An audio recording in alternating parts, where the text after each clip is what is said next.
Hello everyone, welcome again. आज के video में हम केदारनाथ अग्रवाल की कविता बसंती हवा की व्याख्या को समझने जा रहे हैं। बसंती हवा केदारनाथ अग्रवाल की प्रसिद्ध कविताओं में से एक है। केदारनाथ अग्रवाल प्रगतिशील काव्यधारा के प्रमुख कवि थे।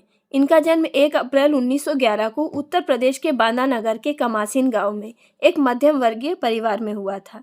केदारनाथ अग्रवाल मार्क्सवादी विचारधारा से प्रभावित थे और इनकी कविताओं में जनसाधारण के जीवन की गहरी संवेदना दिखाई पड़ती है। साथ ही साथ इन्होंने प्रकृति का भी अपनी कविताओं में बड़े ही सुंदर ढंग से चित्रण किया है। बसंती हवा कविता में भी केदारनाथ अग्रवाल ने प्रकृति के सौंदर्य का अद्भुत चित्र प्रस्तुत किया है। इस कविता में बसंत ऋतु में चलने वाली हवा अपना परिचय प्रस्तुत कर रही है और हमें भी जीवन में स्वतंत्र रूप से आगे बढ़ने और हमेशा मस्त रहने के लिए प्रेरित कर रही है। तो चलिए शुरू करते हैं कविता बसंती हवा। हवा हूँ हवा में बसंती हवा हूँ, सुनो बात मेरी अनोखी हवा हूँ, बड़ी बावली हूँ बड़ी मस्त मौला। प्रस्तुत कविता में बसंत ऋतु में चलने वाली हवा खुद ही अपना परिचय दे रही है और कह रही है कि मैं बसंती हवा हूँ।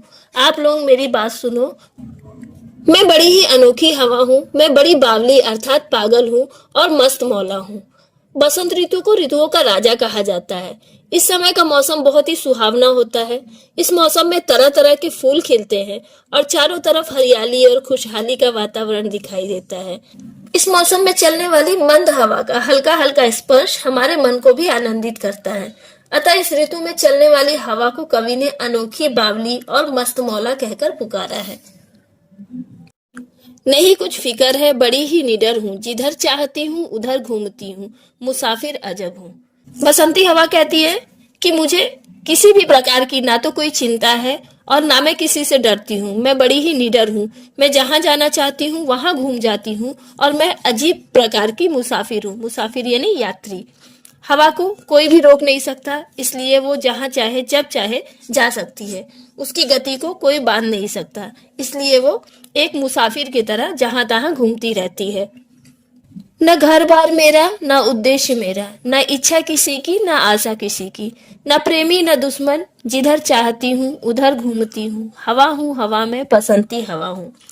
बसंती हवा अपने बारे में बताते हुए आगे कहती है कि उसका कोई घर या ठिकाना नहीं है, इसलिए वो जब चाहे जहाँ चाहे घूमती रहती है। उसके जीवन का अपना कोई उद्देश्य या मकसद भी नहीं है। इसे किसी चीज को पाने का कोई लालच भी नहीं है और ना ही वो किसी से कोई आशा रखती है। उसका ना तो कोई प्रेमी है और ना ही कोई दुश्मन है, इसलिए वो जब चाहे जिधर चाहे चली जाती है। उसे रोकने टोकने वाला कोई नहीं है।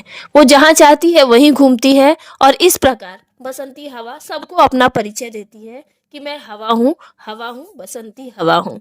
जहाँ से चली मैं जहाँ को गई मैं, शहर गांव बस्ती नदी रेत निर्जन, हरे खेत पोखर झुलाती चली मैं, झुमाती चली मैं, हवा हूँ हवा में बसंती हवा हूँ। यहाँ फिर से बसंती हवा अपना परिचय देते हुए कहती है कि वो जहाँ से चलती है और जहाँ पर भी जाती है, उसके रास्ते में जितने भी शहर, गांव, बस्ती, नदियां, रेतीले मैदान, निर्जन और सूने स्थान, हरे भरे खेत, पोखर यानी तालाब आदि आते हैं और वह जहां से भी गुजरती है वे स्थान उसके साथ झूलने लगते हैं और झूमने लगते हैं। क्योंकि बसंत ऋतु में हरी हरी फसल लहराती है और रंग बिरंगे फूल खिलने लगते हैं और जब हवा चलती है तो वे हवा के झोंके के साथ झूमने लगते हैं। इस प्रकार बसंत ऋतु अपना परिचय देते हुए कहती है कि मैं हवा हूँ हवा में बसंती हवा हूँ। चढ़ी पेड़ महुआ थपाथप मचाया, गिरी धम्म से फिर। बसंत ऋतु में महुए के पेड़ पर फूल खिलने लगते हैं और फल होने लगते हैं। अतः बसंती हवा महुए के पेड़ पर चढ़कर उसके पत्तों को खूब थपाथप करके हिलाती है और फिर धम्म से नीचे गिरती है। चढ़ी आम ऊपर उसे भी झकोरा, किया कान में कू उतरकर भगी में। फिर वह आम के पेड़ पर चढ़ जाती है। इस ऋतु में आम के पेड़ों में बौर आनी शुरू हो जाती है, इसलिए बसंती हवा इसे भी खूब जोर जोर से झकझोर देती है। फिर उसके कान में कू की आवाज करके अर्थात शोर मचाकर वो भाग जाती है। हरे खेत पहुंची वहां गेहूं में लहर खूब मारी। उसके बाद वो गेहूं के हरे भरे खेतों में पहुंचती है और गेहूं की बालियों के बीच में बड़ी देर तक लहराती रहती है। इस मौसम में गेहूं की फसल भी तैयार हो जाती है, अतः बसंती हवा के साथ साथ गेहूं की फसल भी लहराने लगती है। पहर दोपहर क्या अनेकों पहर तक इसी में रही मैं। यहाँ आकर बसंती हवा को इतना अच्छा लगता है कि वो एक या दो पहर नहीं बल्कि अनेकों पहर तक यहीं पर रहने का निश्चय कर लेती है और यहीं पर लहराती रहती है। खड़ी देख अलसी लिए शीश कलसी, मुझे खूब सूझी हिलाया झुलाया गिरी पर न कलसी। इसके बाद बसंती हवा अलसी के पौधे को खड़ा देखकर उसके पास पहुंचती है। अलसी के फल गोल और शंकु के आकार के होते हैं जो पौधे के ऊपर उल्टे उगे हुए ऐसे लगते हैं जैसे कि कोई स्त्री अपने सिर पर कलश रखकर खड़ी हो।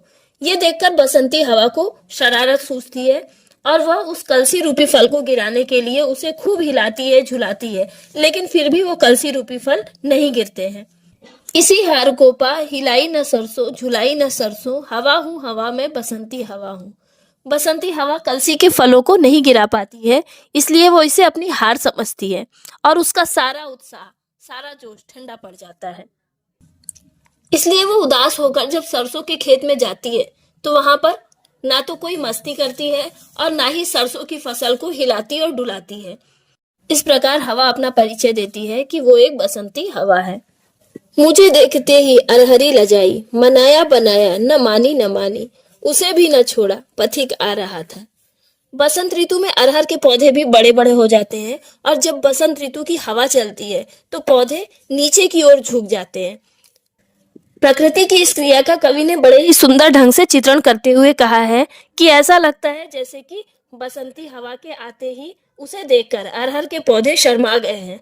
हवा के झोंकों पर वे पौधे हिलते डुलते हैं तो ऐसा लगता है जैसे बसंती हवा उन्हें मनाने की कोशिश कर रही है, लेकिन फिर भी वो मान नहीं रहे हैं। इसलिए बसंती हवा उन्हें छोड़ती नहीं है बल्कि सबक सिखाने का निश्चय करती है। पथिक आ रहा था उसी पर ढकेला, हंसी जोर से मैं। तभी वो देखती है कि एक पथिक आ रहा है और फिर से उसे शरारत सूझती है। वह अपने झोंकों से अरहरी के पौधों को उसी पथिक पर ढकेल देती है और यह देखकर वो बड़ी जोर जोर से खिलखिलाकर हंसती है। हंसे लहलहाते हरे खेत सारे, हंसी चमचमाती भरी धूप प्यारी, बसंती हवा में हंसी सृष्टि सारी, हवा हूँ हवा में बसंती हवा हूँ। बसंती हवा के हंसने से ऐसा लगता है कि सभी दिशाएं भी हंस पड़ी हैं, चारों तरफ खुशहाली छा जाती है। हरे भरे खेत खुशी से लहरा उठते हैं, हल्की चमकती हुई धूप भी बहुत ही सुखद लगने लगती है और इस प्रकार बसंती हवा के चलने से ऐसा लगता है जैसे कि पूरी की पूरी सृष्टि ही प्रसन्न दिखाई दे रही है। इस प्रकार बसंत ऋतु अपने चारों तरफ सुख संपन्नता और आनंद को फैलाती हुई अपना परिचय देती है और कहती है, हवा हूँ हवा में बसंती हवा हूँ। यहीं पर ये पोयम खत्म होती है और उम्मीद करती हूँ कि ये पोयम आपको बहुत अच्छी लगी होगी। तो जिन जिन बच्चों को ये पोयम पसंद आई है इस वीडियो को लाइक करें और कमेंट करके मुझे बताएं। Thank you for watching.